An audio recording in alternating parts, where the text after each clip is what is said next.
Hello friends, welcome to the new episode of my channel. আমি অরিত্র। তো SK movies নিজের upcoming 18টা cinema, যেটা তারা 2025 এবং 26 সালে নিয়ে আসবে, সেগুলো অ্যানাউন্সমেন্ট করে দিয়েছে। এটা একটা অ্যানাউন্সমেন্ট, একটা লঞ্চ ইভেন্ট হয়েছিল এবং সেখানে আমিও ইনভাইটেড ছিলাম, রূপম ইনভাইটেড ছিল। তো আমরা সামনে থেকে কিছু টিজার্সও দেখেছি। এমনিতে পাবলিক প্ল্যাটফর্মে তারা পোস্টার্স, মোশন পোস্টার্স ইত্যাদি ছেড়েছে, বাট আমরা কিছু টিজার্সও দেখেছি। তো সেটার ভিত্তিতে রিয়াকশন দেবো এবং পার্টিকুলারলি কোন কোন কাজ নিয়ে আমি এক্সাইটেড সেটা নিয়েও কথা বলবো। রয়েছে যেগুলো জনরা ওয়াইজ বলুন বা পোস্টার্স বলুন বা টিজার্স বলুন, সেগুলো যথেষ্ট এক্সাইটিং ছিল। তো লেটস স্টার্ট। এখানে ডিরেক্টর ওয়াইজ ভাগ করে নিয়েছি। তো পরমব্রত চট্টোপাধ্যায় এসকে মুভিজের সাথে দুটো ছবি করছেন, যার মধ্যে একটা হরর স্পেসের মধ্যে রয়েছে এবং আরেকটা কমেডি স্পেসের মধ্যে রয়েছে। তো কমেডি স্পেসে যিনি যে কাজটা উনি করছেন সেটার নাম হচ্ছে হাওয়া বদল পার্ট 2, আবার হাওয়া বদল বলে। তো এই ছবিটা টিজার কিন্তু খুব ভালো হয়েছে। এটা টিজারটা দেখানো হয়েছে এবং সেটার মধ্যে রুদ্রনীল ঘোষ যা কমেডি করেছে দেখবার মতো ছিল। তো এদের দুজনে কেমিস্ট্রি খুব ভালো ওয়ার্ক করছে। হাওয়া বদল ছবিটা কাল্ট একটা ফলোইং আছে, প্রচন্ড ভালো ছবি ছিল। তো আমার মনে হয় পার্ট 2টাও ভালো হবে এবং রুদ্রনীল ঘোষকে অনেকদিন পরে পর্দায় আমরা ফেরত পাচ্ছি। তো তাকে বেশ ভালো লেগেছে, প্রমিসিং লেগেছে এবং এই ছবিটা থেকে আশা রয়েছে, কারণ পরমব্রত চট্টোপাধ্যায় ডিরেক্টর হিসেবে ভালো কাজ করেন এবং এই ছবির স্ক্রিপ্ট লিখেছে পাভেল। তো দেখা যাক এবার ছবিটা কিরকম হয়। টিজার কিন্তু বেশ প্রমিসিং ছিল।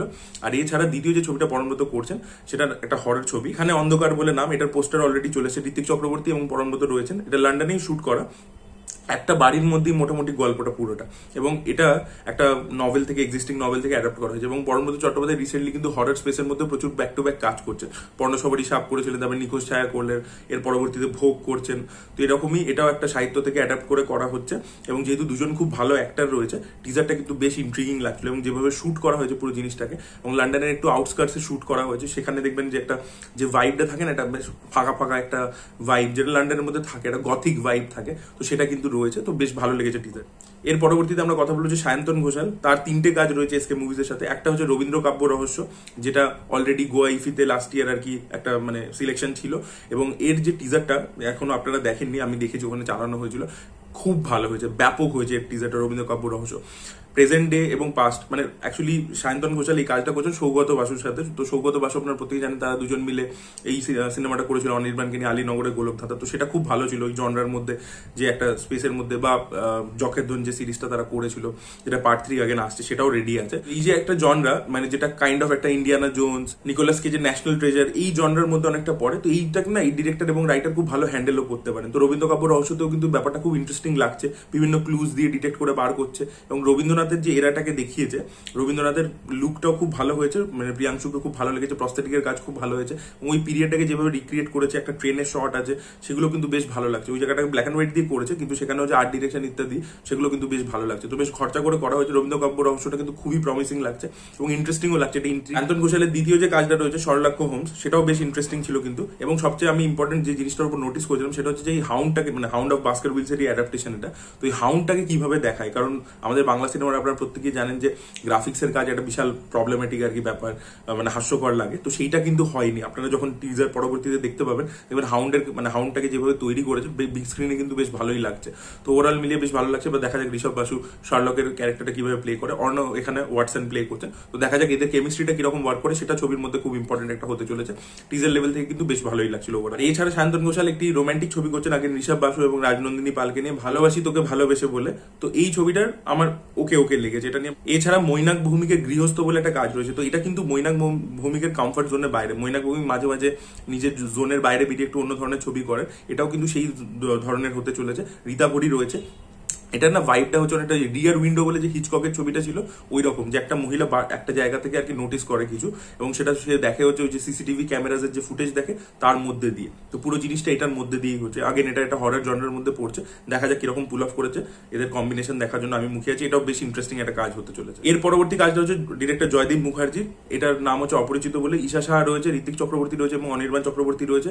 এই কাজটাও কিন্তু বেশ ভালো। ঋত্বিক চক্রবর্তীর এখানে যে টিজারটা দেখাচ্ছে, ঋত্বিক চক্রবর্তীর মেমোরি হারিয়ে গেছে এবং তার একটি মেয়ে আসছে, সে বলছে যে তার ওয়াইফ ঈশা সাহার ক্যারেক্টারটা। এবার ঋত্বিকের বারবার মনে হচ্ছে যে এ তার কোনো ক্ষতি করে দিতে চলেছে, এবং যে এখানে পুলিশ অফিসার রয়েছে অনির্বাণ চক্রবর্তী, এটাও কিন্তু বেশ মিস্ট্রি একটা জোনের, মানে জনারের মধ্যে পড়ছে, এবং এটাও কিন্তু বেশ ওয়েল এক্সিকিউটেড ছিল। পোস্টারটাও কিন্তু বেশ ভালো হয়েছে। অ্যালফ্রেড হিচককেরই আগে না একটা সিনেমা আছে ভার্টিগো বলে, তার যে পোস্টারটা ছিল অনেকটা সেই টাইপের ভাইব একটা ক্রিয়েট করবার চেষ্টা করা হয়েছে। এছাড়া রাজাচন্দ্র চন্দ্রবিন্দু বলে একটি ছবি রয়েছে, যাতে অঙ্কুশ এবং ওয়েন্ড্রিলা রয়েছে। তো দেখা যাক এই কাজটা কিরকম হয়। এটা আগেন একটা ড্রামা জোনের মধ্যে গল্পটা পড়ছে। এছাড়াও কমলেশ্বর মুখার্জির একটা ড্রামা বেসড গল্প রয়েছে, যেটা নাম হচ্ছে আমি আমার মতো। এছাড়া অংশুমান প্রত্যুষের 5টি ছবি রয়েছে। একটা হচ্ছে অঙ্কুশ এবং ওয়েন্ড্রিলার সাথে স্যান্টা, একটা উড়ানছু বলে ছবি রয়েছে, একটা অন্নপূর্ণা বলে ছবি রয়েছে, একটা আপনজন বলে ছবি রয়েছে এবং একটি বাবু সোনা বলে ছবি রয়েছে। এই 5টি ছবি ডিরেক্ট করছেন অঞ্জুমান প্রত্যুষ এবং রবীন্দ্র নাম্বিয়ার বলে একজন ডিরেক্টর রয়েছে, তিনি ডিরেক্ট করছেন 3টে ছবি, যার মধ্যে একটি হচ্ছে DRD, যেখানে শ্রাবন্তী এবং দিতিপ্রিয়া রয়েছে। এটা একটা মা আর মেয়ের গল্প। যদি এমন হতো বলে একটি রোমান্টিক ছবি তিনি করছেন, যেখানে শন রয়েছে এবং ঋষভ রয়েছে। আর তবুও ভালোবাসি বলে একটি কাজ হচ্ছে, যেখানে আরিয়ান লিড চরিত্র প্লে করছে। আগেন এটা একটা রোমান্টিক জোনের মধ্যেই কাজ হতে চলে। আর এছাড়া শাকিব খানের দরদ রয়েছে, যার ট্রেলার অলরেডি বেরিয়ে গেছে এবং তার রিয়াকশন দিয়ে দিয়েছি। তো এই ছিল এসকে মুভিজের 18টা ছবি। তো এর মধ্যে কোনগুলো নিয়ে আমি প্রচন্ড এক্সাইটেড সেটা আমি প্রথমেই বলে দিলাম।